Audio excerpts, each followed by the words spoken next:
Hello guys, இந்த வீடியோவை பற்றி நம்ம என்ன சொல்கிறதுன்னு எனக்கு வந்து தெரியல. ஏன்னா கானா வினோத் அவர்கள் வந்து 18 லட்சத்தோட வீட்டை விட்டு வெளியே கிளம்பி விட்டார். சொல்லப்போனால் பணப்பெட்டியை எடுத்துகிட்டு வாக் அவுட் பண்ணிட்டார் அப்படிங்கிற மாதிரி ஒரு நியூஸ் வந்து பார்த்திங்க அப்படின்னா ஸ்ப்ரெட் ஆகிட்டு வந்துருங்க. இது உண்மையா, பொய்யா, இல்லையா, இருக்கா அப்படின்னு பலவிதமான கேள்விகள் இப்போதைக்கு சோசியல் மீடியாவிலையும் நம்மளுடைய சேனலுக்குள்ளேயும் வந்து பார்த்திங்கன்னா நிறைய பேர் வந்து கமெண்ட் எழுதிட்டுருக்கீங்க. ஆக்சுவலாக இந்த வீடியோவுக்கு கொஞ்சம் ப்ரலாங் பண்ணி எடுத்து தான் வந்து பார்த்திங்க அப்படின்னா இன்னும் நிறைய அப்டேட் கேதர் பண்ணி தான் வந்து பார்த்திங்க அப்படின்னா இந்த வீடியோவே நான் வந்து பதிவு பண்ணும் அப்படின்னு சொல்லி நினச்சிட்டு இருந்தேன். ஸோ அதனால தான் இவ்வளோ லாங் வந்து எடுத்துகிட்டு இருக்கேன். இன்றைக்கி எபிசோட் ரிவ்யூ பண்ண வேண்டியது. ஆனால் அதை விட்டுட்டு இந்த வீடியோக்காக நான் மெனக்கெட்டு ரொம்ப நேரம் உட்காந்து நிறைய பேர்கிட்ட இன்ஃபர்மேஷன்ஸ் எல்லாம் கேதர் பண்ணி அதுக்கப்புறம் வந்து பார்த்திங்கன்னா இந்த வீடியோ பதிவு பண்ணுறேன். என்ன நடந்துச்சு அப்படின்றத பற்றி டீட்டெயிலாக விளக்கமாக 18 லட்சம் எடுத்தாரா எடுக்கலையா அப்படிங்கிறத பற்றி இந்த வீடியோவில் முழுசாக வந்து பார்க்கலாம். ஸோ இந்த வீடியோக்கு போகிறதுக்கு முன்னாடி நம்மளோட சேனலை சப்ஸ்கிரைப் பண்ணவங்க சப்ஸ்கிரைப் பண்ணி வச்சுக்கோங்க. பக்கத்தில் ஒரு பெல் ஐக்கான் இருக்கும், அதையும் ப்ரெஸ் பண்ணி ஹாலில் போட்டுக்கோங்க. அப்போ தான் நாங்கள் அப்டேட் பண்ணுற ஒவ்வொரு வருஷமும் உங்களுக்கு நோட்டிஃபிகேஷன் வந்து சேரும். அதுதான் இந்த வீடியோவுக்கு குறைஞ்சபட்சம் ஒரு 1000 லைக்கான எதிர்பார்க்குறோம். ஸோ லைக்கை போடுங்க, வீடியோ பாருங்கள், வாங்க இந்த வீடியோக்கு வந்து போகலாம். முதல் விஷயம் என்ன அப்படின்னு பார்த்தீங்கன்னா, கானா வினோத் பணத்தை எடுத்தாரா எடுக்கலையா அப்படிங்கிறது தான் பெரிய கேள்வியாக வந்து இருக்குது. ஸோ இன்றைக்கி வரைக்கும் வந்து பார்த்திங்க அப்படின்னா 13 லட்சத்தி சம்திங் சில்லற வந்து பார்த்திங்க அப்படின்னா இப்போதைக்கு வந்து ஏறி இருக்குது பணப்பொட்டியில். ஓகேவா, 18 லட்சம் எடுத்து விட்டார் என்பது தான் வந்து அப்டேட். ஓகேவா, நெக்ஸ்ட்டு 5 லட்சம் வந்து ஏற்றிருக்காங்க. ஏன்னா நாளைக்கு ஒரு நாள் மட்டும்தான் இருக்கிறது, ஒரே ஒரு வாய்ப்பு மட்டும்தான். இந்த ஒரு வாய்ப்பை மிஸ் பண்ணிட்டா கண்டிப்பாக கேஷ் பாஸ் வந்து யாராலையும் எடுக்க முடியாது அப்படிங்கிறது தான் உண்மை. 5 லட்ச ரூபா வந்து பார்த்திங்க அப்படின்னா அப்படியே வந்து அப்டேட் பண்ணியிருக்காங்க. ஓகேவா, ஸோ அதனால் வந்து 18 லட்சத்தி இப்போ எவ்வளோ வந்து 13 லட்சத்தி சில்லற வந்து இருக்கா. ஸோ அதோடு சேர்த்து ஒரு 5 லட்சம் வந்து சேர்ந்துருக்கு. ஸோ 18 லட்சத்தி சில்லற வந்து பார்த்திங்க அப்படின்னா பொட்டியில் வந்து வச்சுருக்காங்க. ஸோ நம்மளுடைய கானா வினோத் அவர்கள் அஃபிஷியலாக எடுத்திருக்கார் அப்படிங்கிறது தான் இப்போதைக்கு வந்து நியூஸ். ஓகேங்களா, ஸோ இது வந்து ஃபால்ஸாக இருக்கலாமா, அதாவது பொய்யா கூட வந்து இருக்கலாமா, இல்லை ரூமர்ஸ் வந்து பரப்புகிறாங்களா அப்படின்னு சொல்லி உங்களுக்குள்ள பல கேள்விகள் வந்து வரலாம். ரூமர்ஸ் எல்லாம் இல்லை மக்களே.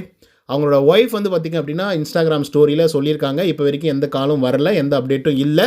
அப்படி அப்டேட் வந்துச்சு அப்படின்னா கண்டிப்பாக நான் அப்டேட் பண்ணுறேன் அப்படிங்கிற மாதிரி வந்து சொல்லியிருக்காங்க. கானா வினோத் அவர்கள் வீட்டை விட்டு வெளியே கிளம்பி விட்டார் பண பாக்ஸோட அப்படிங்கிறது தான் உண்மையும் கூட. ஏன்னா நம்ம நிறைய பேரை ஃபாலோ பண்ணிகிட்டு இருக்கோம். ஸோ அவங்க எல்லாருமே வந்து சொன்னது அதுதான். அண்ட் அப்டேட் வந்து பார்த்திங்க அப்படின்னா நமக்கு அஃபிஷியலாகவே வந்து கொடுத்துட்டாங்க. ஸோ அதன் காரணமாக வந்து பார்த்திங்க அப்படின்னா கானா வினோத் இப்போ பிக் பாஸ் சீசன் 9 விட்டு வெளியே போயிருக்கார். ஓகேவா, 18 லட்சத்தோட 18 லட்சத்தி சில்லற சம்திங். ஓகே, அவ்வளோதான் மக்களே, அவருக்கு வந்து பணம் வந்து கிடச்சிருக்கு. மீதி இத்தனை நாட்கள் வந்து ஒரு நாளைக்கு ஃபர் டே வந்து மேபி அவருக்கு ஒரு 20,000 25,000 அந்த மாதிரி வந்து பேசியிருப்பாங்க. கிட்டத்தட்ட ஒரு 95 நாள் இன்னையோட. ஸோ 95 நாட்களுக்கான சம்பளம் வந்து பார்த்திங்க அப்படின்னா அவருக்கு வந்து கிடைக்கும். ஸோ நீங்களே வந்து இன்ட்டு ஒரு 20,000 வச்சு போட்டிங்க அப்படின்னா கூட அதில் ஒரு 18 லட்சம் வரும்னு நினைக்கிறேன். அவ்வளோதானே வரும். ஆமாம். ஸோ ஒரு 18 லேக்ஸ் ப்ளஸ் இது ஒரு 18 லேக்ஸ், ஒரு 36 லேக்ஸ் கிட்ட வந்து பார்த்திங்க அப்படின்னா அவருக்கு வந்து கிடைக்கும், இன்கேஸ் அவருக்கு 20,000 சேலரியாக இருந்தால். ஆனால் அதெல்லாம் தாண்டி வந்து பார்த்திங்க அப்படின்னா கானா வினோத் வந்து பிரகாசமாக இருந்தது. கொஞ்சம் நஞ்சம் இல்லை, மிகப்பெரிய அளவில் ஒரு வாய்ப்பு வந்து இருந்தது. பெரிய அளவுன்னெலாம் சொல்ல முடியாது. அதாவது சீசன் 9 உடைய டைட்டில் வின்னர் கானா வினோத் தான் அப்படின்னு சொல்லி எழுதியே வச்சுருப்பாங்க. என்ன எழுதியே வச்சுருந்துருப்பாங்க பிக் பாஸ் டீமே.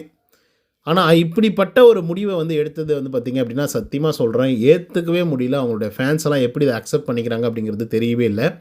ஏன்னா கானா வினோத்துக்கு வந்து ஃபினான்ஷியலாக நிறைய கிரைசஸ் வந்து பார்த்திங்க அப்படின்னா அவர் ஆரம்ப காலகட்டத்திலேருந்தே வந்து சந்திச்சிட்ருக்காரு அப்படிங்கிறது எல்லாருக்குமே தெரியும். அவர் வந்து வெளிப்படையாக நிறைய விஷயங்கள் வந்து சொல்லியிருக்காங்க. ஸோ இவர் வந்து பார்த்திங்கன்னா இந்த டாஸ்க்கெல்லாம் கூட வந்து பார்த்திங்க அப்படின்னா ரொம்ப கான்சியஸாக வந்து விளையாடிருப்பாப்புல. பணத்தை ஏற்றுறதுல ரொம்ப கான்சியஸாக வந்து இருந்திருப்பாப்புல. சொல்லப்போனால் வந்து இந்த ஆர்வம் இல்லாமல் அப்படியெல்லாம் வந்து விளையாட கிடையாது. ஓகேவா, இந்த டாஸ்கில் பொறுத்தவரையிலையும், இந்த பணப்பொட்டி டாஸ்க்கை பொறுத்தவரையிலையும். ஆனால் 18 லட்சம் வெளியே எடுத்துகிட்டு போகிறதுக்கான நிறைய ரீசன்ஸ் எல்லாம் வந்து இருக்குது. அது என்ன அப்படின்னு பார்த்தீங்க அப்படின்னா, ஒன்று கானா வினோத்துக்கு வந்து பெருசாக சப்போர்ட்டிவாக வந்து பார்த்திங்க அப்படின்னா வந்த எக்ஸ் கண்டஸ்டண்ட்டுங்க யாருமே கிடையாது. அதுதான் உண்மை. வந்தவங்க யாராவது ஒரு சில இன்ட்டு கொடுத்துருந்தாங்க அப்படின்னா கண்டிப்பாக மேபி கானா வினோத் அவர்கள் வந்து பார்த்திங்கன்னா ஒரு மாதிரி கான்ஃபிடென்ட்டாக வந்துருந்துருப்பாங்க. வேணாம்ப்பா தொற்றாத அப்படின்னு வந்து சொல்லியிருந்தால் நல்லா இருந்திருக்கும். ஆனால் இந்த வாட்டர்மெலன் ஸ்டார் வந்து இருக்காப்புல, அந்த மனுஷன் இருந்த கிரட்ஜஸ் எல்லாம் எடுத்துகிட்டு வந்து இறக்கிட்டாப்புல. எப்போ பார்த்தாலும் கானா வினோத்தை வந்து வம்பு இழுத்துக்கிட்டு, இந்த ஆளும் பிடிச்சி அவரை போய் வம்பு இழுத்துக்கிட்டு, அது வந்து சீரியஸாக கொண்டு போய் உனக்கெல்லாம் தகுதியே கிடையாது, நீலாம் டைட்டிலே அடிக்க மாட்ட, உனக்கெல்லாம் என்ன தகுதி இருக்குது, நீலாம் டைட்டில் அடிக்கிறதுக்கு அப்படின்னு சொல்லி லிட்ரலாக அவருடைய மனசை வந்து சுக்குநூறாக உடைக்க ஆரம்பிச்சிட்டார். இதுக்கு வந்து பின்னாடி வந்து பார்த்திங்க அப்படின்னா நிறைய பொலிட்டிக்கல் விஷயங்கள்லாம் வந்து இருக்குது. ஓகேங்களா, அவர் வந்து அப்போ கானா வினோத்தை வந்து திவாகர் பேசுகிறதா இருக்கட்டும், திவாகரை வந்து பார்த்திங்கன்னா கானா வினோத் பேசுகிறதா இருக்கட்டும் அப்படின்றது உங்களுக்கு மேலோட்டமாக பார்க்கும்போது உங்களுக்கு நார்மலான ஒரு சண்டையாக தெரியலாம். இல்லை நார்மலான ஒரு ஒரு ஏதோ அண்ணன் தம்பி அப்படிலாம் வந்து சொல்கிறாங்களே, ஏதோ காமெடி கீமினிலாம் வந்து சொல்கிறீங்க இல்லையா? ஸோ அப்படி வந்து தெரியல. ஆனால் உள்ளர வந்து ஏகப்பட்ட எண்ணங்களும் எண்ணோட்டங்களும் அவங்களுக்கு வந்து இருந்துட்டு தான் வந்து இருந்திருக்கு கானா வினோத் அவர்களுக்கு. ரீசன் என்ன அப்படின்னு பார்த்தீங்கன்னா, கானா வினோத்துக்கும் திவாகருக்கும் சுத்தமாக ஆகாது அப்படிங்கிறதெல்லாம் தெரியும். பட் அவங்களுக்குள்ள வந்து இந்த பொலிட்டிக்கல் பிரச்சனையும் வந்து இருக்குது. ஓகேவா? இந்த ஏற்றத்தாழ்வு இதெல்லாம் ஓகேவா? நீ எல்லாம் வந்து டைட்டில் வின்னரா? உனக்கெல்லாம் என்ன குவாலிஃபிகேஷன் இருக்குது? நீ எல்லாம் ஒரு மனுஷனா? அப்படி இப்படின்லாம் வந்து கானா வினோத் திவாகர் அவர்கள் வந்து பார்த்தீங்கன்னா கானா வினோத்தை பார்த்து பேசும்பொழுது லிட்ரலாக சொல்கிறேன், கானா வினோத்துக்கு வந்து அந்த கான்ஃபிடென்ட் அப்படிங்கிறது வந்து உடைய ஆரம்பிச்சிருச்சு. அது மட்டும் இல்லாமல் பிரவீன்ராஜ் வந்து பார்த்திங்க அப்படின்னா அவ்வளோ நட்புறவோடு இருந்த ஒரு ஆள். அவரும் வந்து பார்த்திங்க அப்படின்னா பெருசாக இவருக்கு வந்து சப்போர்ட்டிவாக வந்து எந்த இடத்துலையுமே வந்து நிற்கல. அதே போல் வந்து மச்சான் நீ மச்சான் நீ பண்ணலாம் அப்படின்ற மாதிரி எதுவுமே வந்து சொல்லவும் கிடையாது. ஸோ இதனால் என்னாச்சு அப்படின்னு பார்த்தீங்க அப்படின்னா லிட்ரலாக கானா வினோத்துக்கு வந்து ஒரு பயம் வந்துடுச்சு.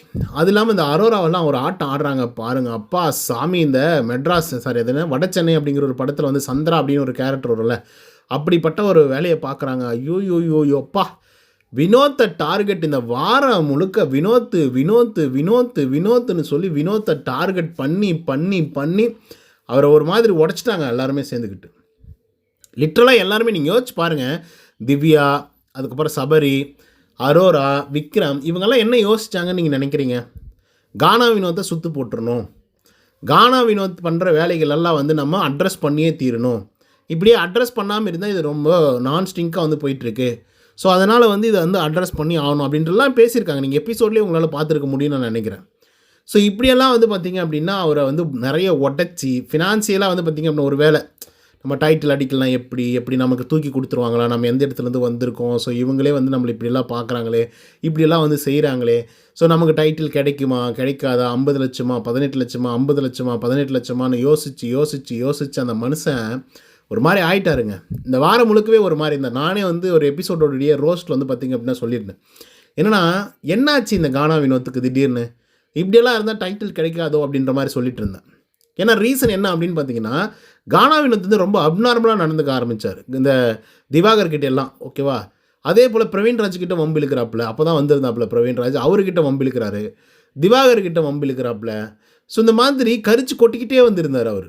ஏன்னா அவர் நம்ம இதுக்கு முன்னாடி பார்த்ததை விட அவர் பண்ணுவார். யாராவது ட்ரிகர் பண்ணால் அவர் வந்து வாய் விடுவார், கொஞ்சம் பதட்டப்படுவார், கொஞ்சம் வார்த்தைகள்லாம் வந்து படபடபடான்னு விட்டுருவார். ஆனால் கெட்ட வார்த்தைலாம் யூஸ் பண்ண மாட்டார். அவ்வளோ மோசமான ஆள்லாம் கிடையாது. ஏன்னா பேசிக்கிட்டே வந்திருப்பார், அவர் பாட்டுக்கு வந்து பேசிக்கிட்டே இருப்பார், கடுமையாக பேசுவார்.